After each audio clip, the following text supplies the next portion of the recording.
Hey guys, balik lagi di Anstech dan hari ini gue pengen ngobrol dikit tentang kripto. Setiap hari kita makin sering dengar nih tentang kripto. Ada yang bilang bisa investasi, bisa trading kripto. Apakah kripto itu saham? Apakah kripto itu mata uang digital? Nah, di video ini gue coba jelasin teknologi kripto dengan cara sesimpel mungkin.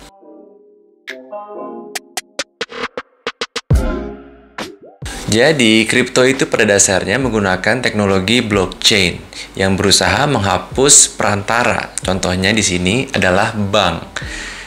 Nah, gimana caranya dia menghapus bank untuk transaksi keuangan? Caranya dia butuh network juga. Bayangin kalau bank itu punya cabang di mana-mana, punya ATM di mana-mana yang semua terhubung dalam jaringan bank tersebut. Nah, blockchain kripto ini juga punya jaringan di seluruh dunia. Network blockchain itu terdiri dari komputer-komputer yang menjalankan software blockchain. Dan setiap network itu punya mata uangnya sendiri. Kita sebutnya itu native token. Misalnya, networknya Bitcoin itu pakai mata uang Bitcoin. Kalau networknya Ethereum itu pakai mata uang namanya Ether. Jadi kalau lo pengen transaksi di networknya Ethereum, lo harus pakai mata uang Ether. Oke, jadi udah jelas kan ya? Kripto itu butuh network yang punya mata uangnya sendiri untuk melakukan transaksi.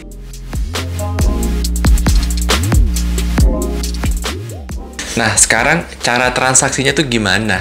Nah, misalnya nih lo pengen nge-transfer Ether ke orang lain.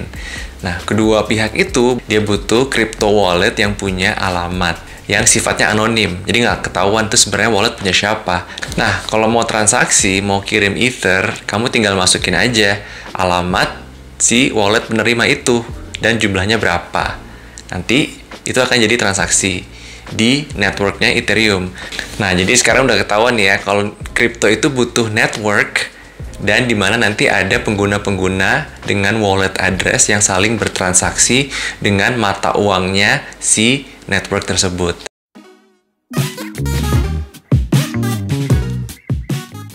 Kripto itu adalah singkatan dari kriptografi, yang artinya itu enkripsi, tapi gue lebih suka nyebutnya sebagai kode rahasia. Oke, misalnya kita mau transaksi seperti ini ya. Transaksinya itu adalah pembelian NFT Gozali misalnya. Jumlahnya 2 Ether. Pembelinya gua, penerimanya OpenSea. Nah, supaya transaksinya itu aman, kita butuh 2 kunci yang berpasangan. Kunci yang pertama namanya private key. Ini semacam tanda tangan digital yang ngebuktiin kalau itu beneran kita.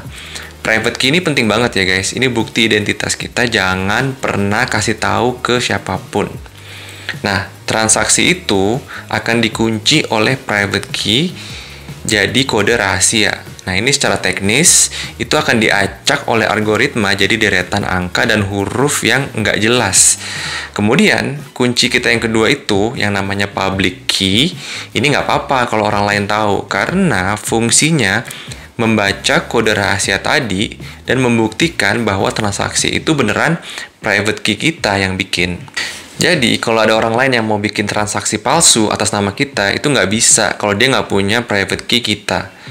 Karena waktu transaksinya itu diacak, hasilnya akan beda dan nggak akan nyambung sama public key-nya kita. Jadi ketahuan kalau ini tuh palsu. Nah, berkat proses rumit ini, kenapa transaksi kripto nggak butuh perantara seperti bank? Karena memang teknologinya dibuat supaya bisa otomatis. Nah, kalau bagian yang tadi agak rumit dan belum nangkep, nggak apa-apa. Gue juga butuh waktu yang lama buat ngerti semua itu.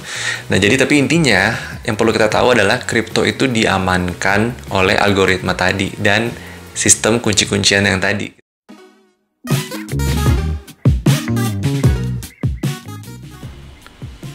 Nah, transaksi kripto itu kena biaya juga yang namanya disebut dengan network fee. Nah, apa ini network fee? Jadi kalau kita pakai network blockchain itu sebenarnya langkahnya lumayan rumit. Yang tadi kita bahas itu baru tahap pertama. Sedangkan ada beberapa tahap lagi yang semuanya butuh kalkulasi algoritma.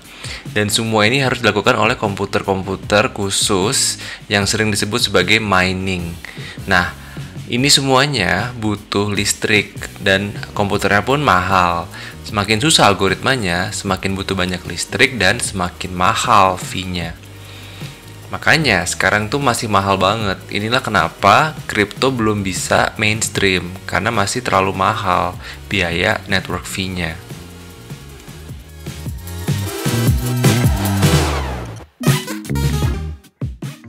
Nah, sekarang gue bahas dikit kenapa harga kripto itu bisa naik turun. Sebenarnya banyak faktornya, cuman kalau mau gampangnya, kita samain aja dengan saham. Misalnya saham perusahaan atau saham bank itu dinilai dari kinerjanya kan, berapa banyak uang yang dihasilkan oleh perusahaan tersebut. Nah, kalau kripto ini dinilai oleh adoptionnya, berapa banyak orang yang menggunakan teknologi kripto tersebut. Yang nomor satu sekarang adalah Bitcoin. Paling banyak dan dia paling lama juga. Yang kedua ini Ether. Yang ini populer banget karena banyak banget kripto-kripto lain yang nebeng di networknya dia.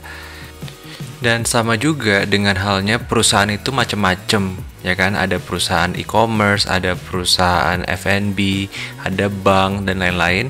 Kripto itu juga macam-macam fungsinya.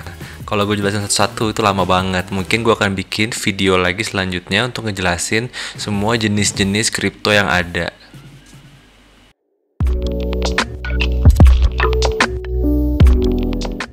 Nah, jadi sebenarnya pada dasarnya kripto itu sebenarnya cuma segitu aja. Kalian cuma butuh tahu kalau ada network, yang ada mata uangnya, dan butuh wallet untuk transaksi, di mana itu diamankan oleh algoritma. Jadi sebenarnya itu semua otomatis, dan oleh karena itulah kripto itu nggak butuh perantara. Jadi masih banyak ya guys yang mau kita bahas di video-video selanjutnya. Jangan lupa subscribe dulu dan ikut giveaway ya, ada di description. Mungkin untuk sekarang gitu aja dulu. As always, thanks for watching and see you next time.